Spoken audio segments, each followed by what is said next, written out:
হন, একদম সবাই একটু চুপচাপ হয়ে বসেন। আসসালামু আলাইকুম। উপস্থিত সম্মানিত মুআল্লিমগণ, উপস্থিত আমার প্রিয় সাংবাদিক বৃন্দগণ, আজকে আমরা এমন একটি আয়োজন নিয়ে এখানে এসেছি যেটা কোনো সংগঠনের স্বার্থ নয়, যেটা কোনো ব্যক্তি স্বার্থ নয়, এটা এদেশের 18 কোটি মানুষের স্বার্থ।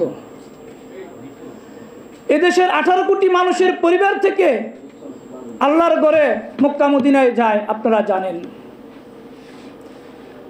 বাংলাদেশ হজ উমরা মুআল্লিম ফাউন্ডেশন, আমি খুবই আনন্দিত যে সারা বাংলাদেশ থেকে যে আমাকে হাজার হাজার মুআল্লিম সম্মানিত চেয়ারম্যান হিসেবে অভিনন্দন জানাচ্ছে।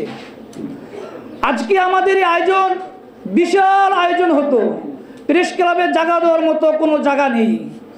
আজকে এখানে যারা উপস্থিত হয়েছেন, যারা হাজার হাজার হাজিদের তত্ত্বাবধান করেন এবং শত শত মুআল্লিমদের তত্ত্বাবধান করেন, তাদের প্রতিনিধি।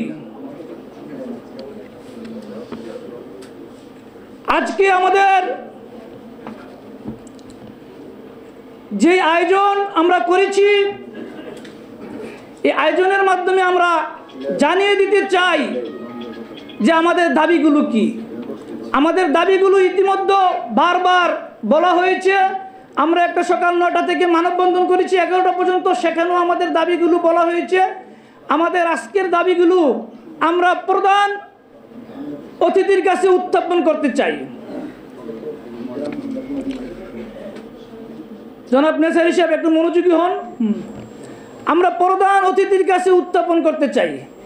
আজকে আমরা বাংলাদেশ হজ মুআল্লিম ফাউন্ডেশন থেকে এত হাজারো হাজারো লক্ষ লক্ষ আলেম থাকতে, বড় বড় নেতা থাকতে, আজকে আমরা এখানে বিপি নুরুল হক নূরকে প্রধান অতিথি করেছি।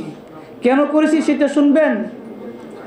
বিপি নূর এমন একজন মানুষ, শত শত বছর পর সারা পৃথিবীতে যুগ যুগ ধরে এমন মানুষ সৃষ্টি হয়।